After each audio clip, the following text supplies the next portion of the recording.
السلام علیکم۔ اسلامی ہسٹری کے اندر یزیدی حکومت کے 3 سال بڑے دردناک اور بھیانک قسم کے گزرے ہیں۔ اس کی مثال اسلامک ہسٹری کے اندر ہمیں دوسری نہیں ملتی ہے۔ یزیدی حکومت کے پہلے سال میں سیدنا امام علی مقام رضی اللہ تعالیٰ عنہ کو ان کے جانثاروں کے ساتھ سرزمین کربلا کے اوپر شہید کر دیا گیا، اور ان کے ساتھ جو مقدس خواتین تھیں انہیں قید کر دیا گیا۔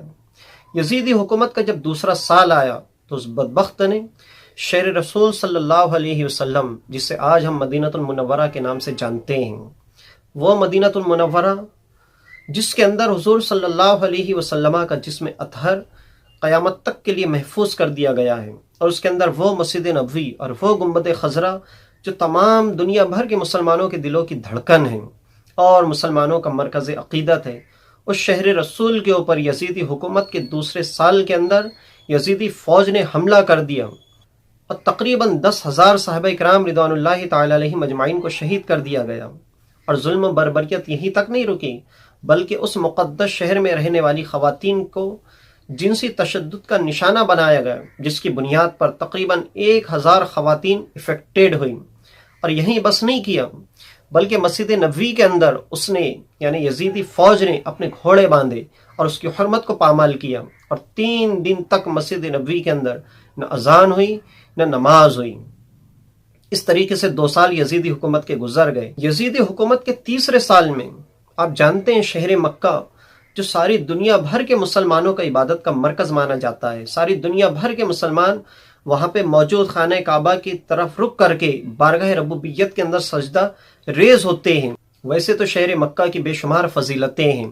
فار ایگزامپل، شہر مکہ کے اندر اگر کوئی بندہ مومن ایک نیکی کرتا ہے تو اسے 1 نیکی کا بدلہ 1,00,000 دیا جاتا ہے۔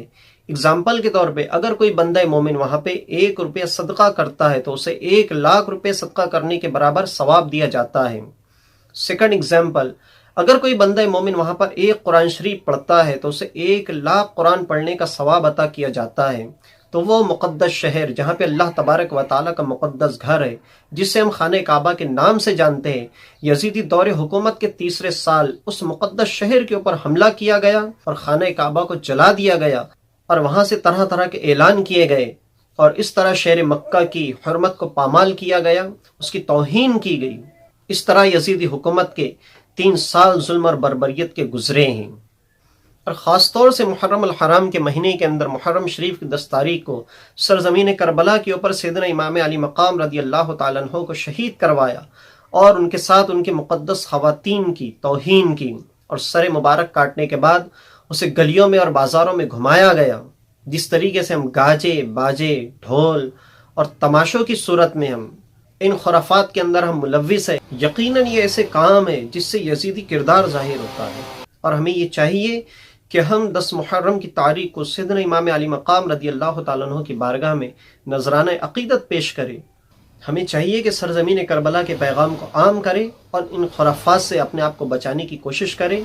تو امام حسین رضی اللہ تعالیٰ عنہ نے ہمیں یہ پیغام دیا، یعنی یہ پیغام حسین ہے کہ اسلام کی بقا کے لیے اگر اپنی جان دینا پڑے تو آپ جان دے دیں۔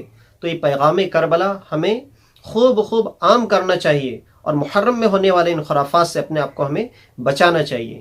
السلام علیکم۔